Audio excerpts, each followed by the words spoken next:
"I just want to be remembered for my music," Florence Ballard once said, her voice full of hope and quiet desperation. Decades later, her fans still wonder if the world truly understood her. The shocking truth about Florence Ballard's death has finally come to light, and it's more heartbreaking than anyone imagined. What really happened to Florence, and why did the world almost forget her pain? Stay with us to know the details. The unsolved tragedy.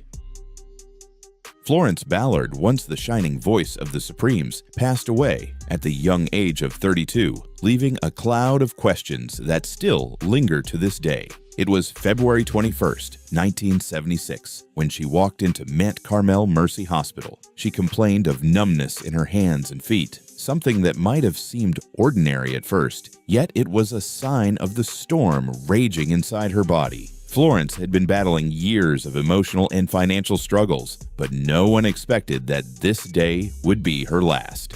The next morning at 10:05 a.m., she was pronounced dead. The official cause was coronary thrombosis, a natural heart condition. Yet the suddenness of her death, her young age, and the intensity of her struggles left many stunned and suspicious. How could someone so full of life and talent simply be gone without warning? Her final days were spent in a small house in Detroit that she had recently purchased with a settlement from a long-standing insurance dispute. The modest home was meant to be a fresh start for her and her 3 daughters, a place where she could finally find stability and reclaim some peace after years of turmoil. In those last weeks, she tried to focus on her family, on the laughter of her children, and on rekindling her passion for music, which had always been at the heart of her life. The reaction to her death was complicated by suspicion and rumor. The media offered a sparse account, and the lack of detail fueled speculation. Fans and insiders began to question whether the official story told the full truth. Florence had faced immense pressures from the start of her career, from the intense spotlight of fame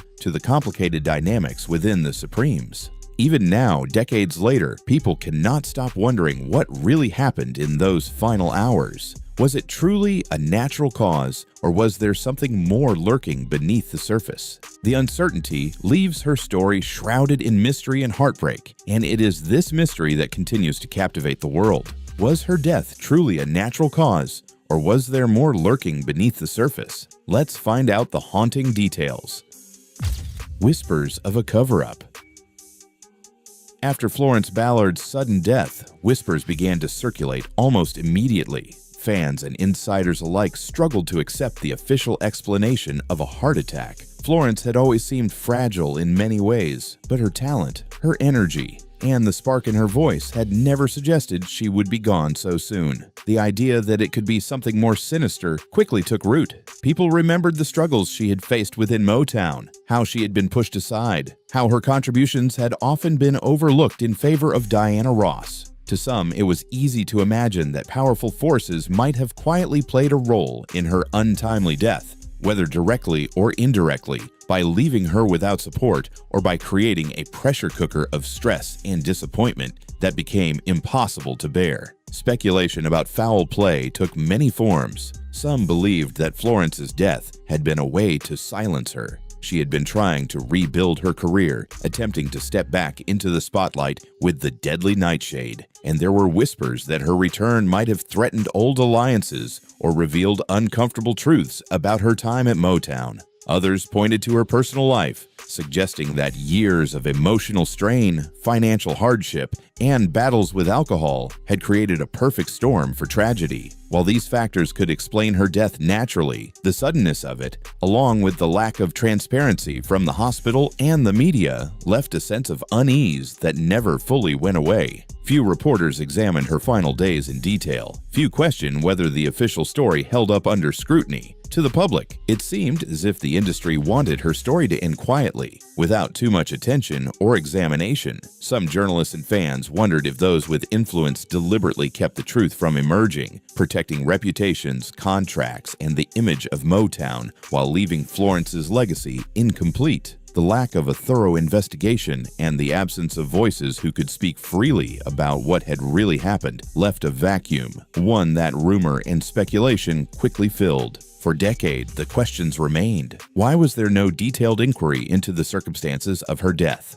Why was there no deep investigation into her medical history or her personal life at the time? Those who knew her well remember that Florence had dreams she was just beginning to pursue again. She was planning interviews, performing, and reconnecting with music. To think that this resurgence was cut short under such mysterious conditions keeps the shadow of doubt alive. Her death feels unfinished in a way, as though the story of her final moments was deliberately obscured, leaving her family, friends, and fans searching for answers that may never fully come. Could the truth have been deliberately hidden to protect powerful interests? Let's rewind and look at her life to find the hidden details. The struggles behind the spotlight. Florence Ballard's childhood was marked by hardship and loss that would leave lasting scars. Born in Detroit in 1943, she grew up in a neighborhood filled with both dreams and dangers. Life at home was not easy, and Florence had to navigate the difficulties of poverty, familial struggles, and the pressures of growing up in a city that was often unforgiving. From a young age, she learned to fight for her place in the world, to be resilient, and to use her voice not only as an instrument, but as a shield against a world that did not always feel safe. Long before she ever stepped onto a Motown stage, she faced a trauma that would haunt her for the rest of her life. In the summer of 1960, at just 17, Florence endured a traumatic incident that would forever change her outlook on life. After leaving a sock hop at Detroit's Greystone Ballroom, she was separated from her brother Billy. Believing she was getting help from someone she could trust, she accepted a ride home from a local high school basketball player she thought she recognized. Instead, he drove her to an empty parking lot north of Detroit and attacked her at knife point.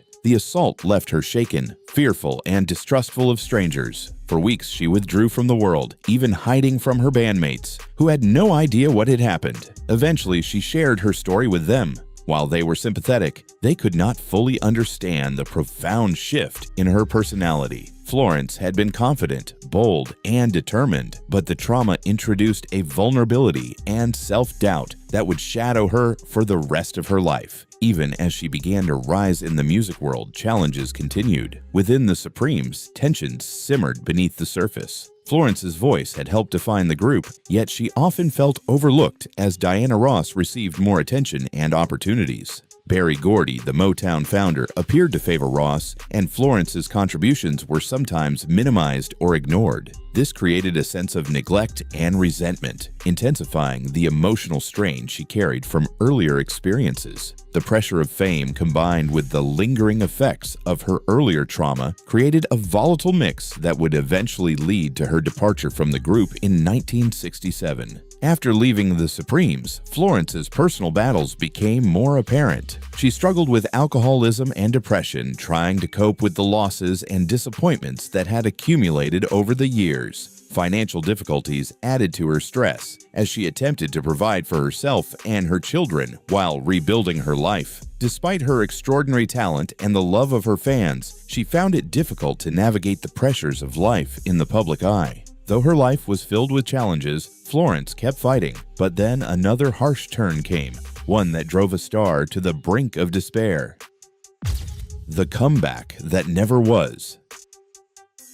After years of setbacks, Florence Ballard finally glimpsed a chance to reclaim her place in the music world. In 1975, a settlement from a long-standing legal dispute gave her some financial stability. For the first time in years, she could breathe a little easier, provide for her children, and think about rebuilding her career. Florence threw herself into her work with renewed energy, determined to prove that her voice and talent had not faded. It was a small victory, but a victory nonetheless. Her first major step back into the spotlight came when she performed at Detroit's Ford Auditorium. The hall was packed, and the audience greeted her with thunderous applause and standing ovations. For those few moments on stage, Florence's spirit soared. She felt the music coursing through her again, felt the connection with fans who had never forgotten her. It was a reminder of the power she had always possessed, and it gave her hope that perhaps finally the world was ready to embrace her once more. Her voice, rich and emotive, reminded everyone why she had been a star. For Florence, it was not just about fame, it was about reclaiming a part of herself that had been lost for too long.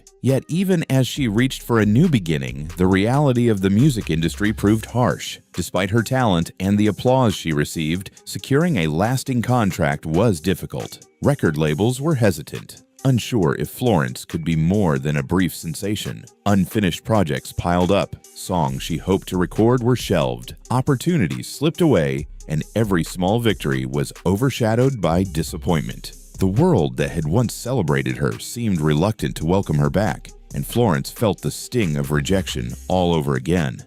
As she struggled to reestablish herself, her health began to decline. The years of stress, heartbreak, and personal battles had taken their toll. Alcohol, emotional strain, and exhaustion crept in quietly but relentlessly, weakening her resolve and her body. Florence's fight to make a comeback was no longer just professional. It was a struggle to survive and hold on to the life she was trying so hard to rebuild. Her story was not just one of talent and music, but of resilience and courage in the face of a world that often seemed indifferent to her pain. Then her death came, sudden and shocking, leaving the music world in mourning. Florence's passing raised questions that linger to this day. The mystery surrounding her final hours sparked speculation and fueled conspiracy theories. Her family had to fight tirelessly just to uncover the basics about her death, pushing for investigations and answers that many assumed would never be revealed. Florence's life and struggles make her sudden death even more mysterious. You might be surprised to learn how hard her family had to fight just to get a proper investigation. The family's fight for justice. Florence Ballard's life was not only about music, it was about family and love, even amidst the chaos that surrounded her. She was a devoted mother to her 3 daughters, and her family meant more to her than fame or fortune ever could. Despite her rising career, Florence's personal life was filled with both joy and challenges. In 1968, she married Thomas "Tommy" Chapman, a former Motown chauffeur. Their union was marked by the birth of 3 daughters, twins Michelle Denise and Nicole Renee in 1968, and Lisa Sabrina in 1972. However, the shadows of her past began to loom larger. In 1973, Florence filed for divorce from Tommy, citing domestic disputes. Yet, in a twist of fate, they reconciled in late 1975, rekindling their relationship just months before her untimely death in February 1976. This period of reunion brought a semblance of stability to Florence's life. But the peace was short-lived. When Florence passed away unexpectedly in 1976, her family was devastated. Her daughters were left without a mother, and those closest to her were faced with a void that no amount of music or fame could fill. But their grief quickly turned into determination. They could not accept that the story of her death was complete, or that the official cause, coronary thrombosis, told the whole truth. Her family felt that the circumstances of her passing deserved further scrutiny, not just for themselves, but to honor Florence's memory and her life as a mother, a daughter, and a friend. From the beginning, they encountered resistance. Hospitals were slow to release records, officials cited privacy concerns, and the music industry, which had played such a pivotal role in Florence's life, was hesitant to revisit past events. Motown and others connected to her career seemed unwilling to acknowledge anything that might complicate the narrative. Each attempt to investigate further, each request for documents or interviews, became a struggle. Yet her family refused to give up. They fought not just for answers, but for the dignity and respect Florence deserved, navigating legal channels and pushing through bureaucratic obstacles with tireless persistence. The fight for justice became a mission of love. Her family wanted the world to understand who Florence truly was: the mother, the daughter, the friend, and the woman who had endured so much while still giving so much to those around her. Every step they took highlighted the difficulties of confronting powerful institutions and the lengths one must go to uncover the truth. Their efforts ensured that Florence's story would not be forgotten or silenced, that her voice would continue to be heard even after her passing. Everyone wondered if the truth about Florence's death would ever emerge, or if her family's fight for justice would remain unfinished. Revelations and reflections. Recent investigations have begun to shed new light on the mysteries surrounding her life and death. Uncovered documents, overlooked medical records, and fresh testimonies suggest that her passing may have been far more complex than anyone realized. These revelations paint a picture of a woman who from childhood carried burdens that few could comprehend and whose life was marked by struggles that gradually wore down her spirit and her body. From the very beginning, Florence faced hardships that would shape her entire existence. Growing up in Detroit, she experienced poverty, instability, and loss. Yet even as a child, she was determined, bold, and talented, with a voice that could captivate anyone who heard it. Her teenage years brought trauma that no one should endure, leaving her with wounds that never fully healed. The setbacks continued after she left the Supremes. Florence struggled to regain her footing in a world that seemed unwilling to give her a second chance. She faced rejection after rejection, her efforts to rebuild her career constantly blocked by a combination of industry politics and bad luck. Her personal battles, depression, financial difficulties, and alcohol use compounded her sense of isolation. Those who knew her best often said she was a sensitive soul, someone who felt deeply and carried more than her share of pain. The cumulative weight of her struggles, heartbreak, and continuous rejection seemed to take a toll on her very being. It is not hard to imagine that her heart, worn and heavy with the burden of a life both brilliant and brutal, eventually gave out. No one can truly know the depth of what she carried or what ultimately made her heart refuse to keep working. In light of these findings, the music community began to recognize the injustices she endured and the brilliance she contributed. Tributes, memorials, and renewed discussions about her legacy emerged, finally honoring the woman whose voice had once helped define an era. Musicians, historians, and fans acknowledged that Florence's story was not just about the rise and fall of a star, but about resilience, courage, and the cost of being both human and extraordinary in a world that did not always nurture or protect her. These revelations offer a chance to reconsider her life and death, to understand her as a person and not just a footnote in music history. They remind us that behind every public persona lies a private struggle, and that the brightest stars often burn under immense pressure. Florence Ballard's life was full of both light and shadow, and these new insights allow us to see her story in its full human complexity. The lasting legacy of Florence Ballard. Florence Ballard's legacy is much more than a story of struggle and heartbreak. It is a celebration of her incredible talent and the music she left behind. As a founding member of the Supremes, Florence's voice helped create some of Motown's most unforgettable hits. Songs like Where Did Our Love Go?, Baby Love, Come See About Me, and Stop. In the Name of Love weren't just chart toppers, they became anthems of a generation. Her rich, emotive tones and powerful delivery gave the group its distinctive sound, earning them a place in music history and leaving an impact that still resonates today. Even though her time in the spotlight was cut short, Florence's contributions are never forgotten. Fans remember her as the heart of the Supremes, the one whose voice carried the depth and soul behind the group's early success. Behind the glamour and the fame, she brought passion and authenticity to every performance. Audiences who saw her live speak of her energy, her warmth, and the way she could connect with a crowd, making each person feel the music personally. Fellow musicians often cite Florence as an inspiration, admiring how her talent shaped the sound of Motown and paved the way for future generations of female artists. After leaving the Supremes, Florence worked tirelessly to revive her career, performing with the Deadly Nightshade and appearing in television interviews. Though her comeback was brief, it reminded the world of her extraordinary abilities and her undying commitment to music.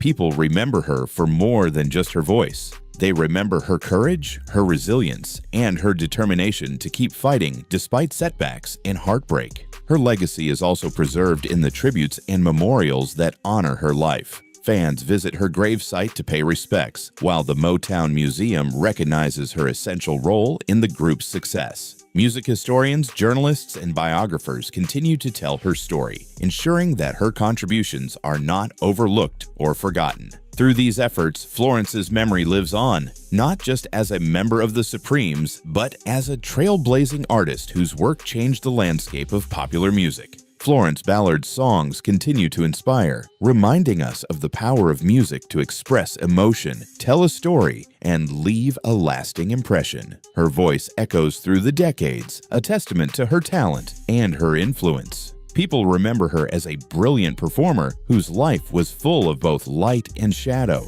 a woman whose struggles make her accomplishments all the more remarkable. In the end, Florence Ballard's legacy is defined not by the tragedy of her life, but by the music she gave the world, the inspiration she provides to new generations, and the enduring love of those who remember her. Her story is a reminder that even in the face of heartbreak, the power of art and voice can live forever. Do you think the mystery of Florence Ballard's life and death is finally solved? Share your thoughts in the comments below.